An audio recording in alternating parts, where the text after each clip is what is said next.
Hello বন্ধুরা, বাগান চর্চা ইউটিউব চ্যানেলে তোমাদের সবাইকে স্বাগত।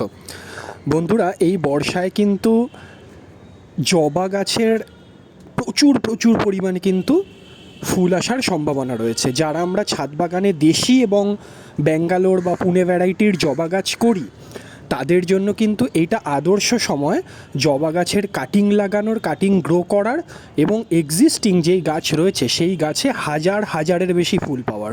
অনেকেরই গাছে দেখা গেছে এই বৃষ্টি বা বর্ষার সময় হয়তো গাছ খুব সুন্দর গ্রোথ করছে, প্রচুর পাতা বেরোচ্ছে, ডালপালা বেরোচ্ছে, কিন্তু কাঙ্ক্ষিত ফুল তারা পাচ্ছেন না।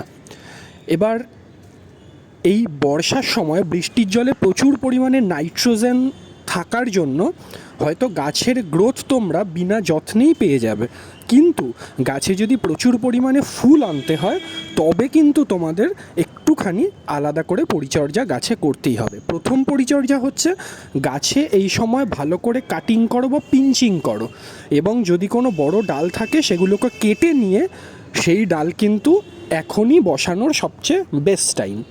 এইবারে গাছে অবশ্যই সপ্তাহে একবার করে ফাঙ্গিসাইড বা নিম তেল স্প্রে করতে হবে পোকামাকড়ের হাত থেকে বাঁচানোর জন্য। প্লাস তোমাদের দুটি পরিচর্যা কিন্তু প্রচুর পরিমাণে আরও বলতে গেলে পটাশ ইউজ করতে হবে। এইবারে পটাশ দু রকমভাবে ব্যবহার করা যায় গাছে। একটি হচ্ছে মিউরিয়েট অফ পটাশ, যেটা আমরা অনেকে লাল পটাশ হিসাবে চিনি। একটি হচ্ছে সালফেট অফ পটাশ বা এসওপি। দেখো, এসওপির দাম বন্ধুরা একটু বেশি, একটু মানে কি অনেকটাই বেশি, এবং সচরাচর সব দোকানে পাওয়াও যায় না।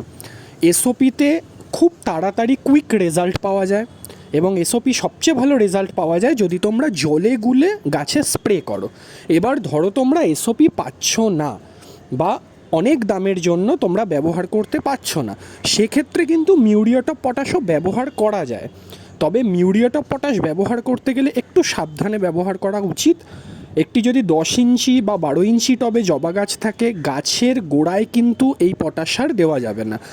টবের একদম ধারের চারদিক থেকে কিছুটা মাটি খুঁড়ে নিয়ে মোটামুটি 1 টেবিল স্পুন, বড় চামচের 1 চামচ পটাশ তোমাদের ব্যবহার করতে হবে, এবং দেওয়ার পর মাটিটাকে আবার চাপা দিয়ে দিতে হবে চারিধার দিয়ে, এবং অবশ্যই জল দিতে হবে।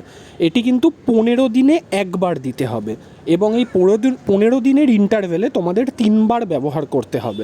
মানে 15 দিন, তারপরের 15 দিন, তারপরের 15 দিন, 1 মাস 15 দিন, এই 3 বার যদি তোমরা পটাশটা ব্যবহার করো তাহলে কিন্তু গাছে ফুল আসতে বাধ্য। শুধু ফুলই নয়, ফল গাছেও কিন্তু এই মিউরিয়েট অফ পটাশ ব্যবহার করলে ফল আসার সম্ভাবনা অনেক বেড়ে যায়। বা অনেক সময় আমরা দেখি বিভিন্ন ফল ফুল গাছে ফুলের কুঁড়ি পড়ে যেতে বা ফুল থেকে ফল না ধরতে, সেই সমস্যাগুলিও কিন্তু এই মিউরিয়েট অফ পটাশ সঠিক উপায়, সঠিক সময়ে যদি ব্যবহার করা যায় তাহলে কিন্তু অনেক ভালো রেজাল্ট পাওয়া যায়।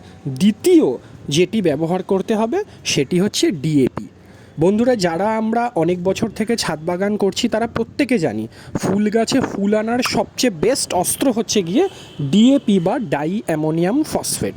এই ডিএপিকে কিন্তু আমরা এক কথায় ফ্লাওয়ার বুস্টারও বলতে পারি, কারণ যেই গাছে ফুল একেবারে আসে না সেই গাছের একটুখানি মাটি খুঁচিয়ে দিয়ে যদি এই ডিএপি 12 থেকে 14টি দানা ব্যবহার করা যায় একটি 10 ইঞ্চি টবের জন্য, তাহলে কিন্তু বেশিরভাগ ক্ষেত্রেই খুব পজিটিভ রেজাল্ট দেখা গেছে এবং ফুল কিন্তু এসছে।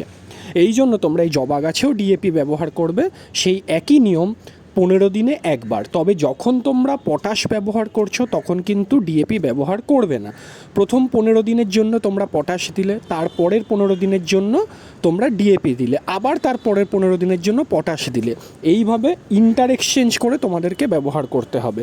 কারণ আমি বিশ্বাস করি খুব বেশি রাসায়নিক সার ব্যবহার করে মাটির তোমরা হয়তো ভালো রেজাল্ট পেতে পারো, কিন্তু যেই মাটিতে ব্যবহার করছো সেই মাটির উর্বরতা শক্তি কিন্তু আস্তে আস্তে নষ্ট হয়ে যায়, বা পিএইচ লেভেলেরও কিন্তু খুব চেঞ্জ ঘটে, যার ফলে লং টার্মে গিয়ে সেই মাটিতে কিন্তু খুব ভালো পরবর্তীকালে রেজাল্ট পাওয়া যায় না।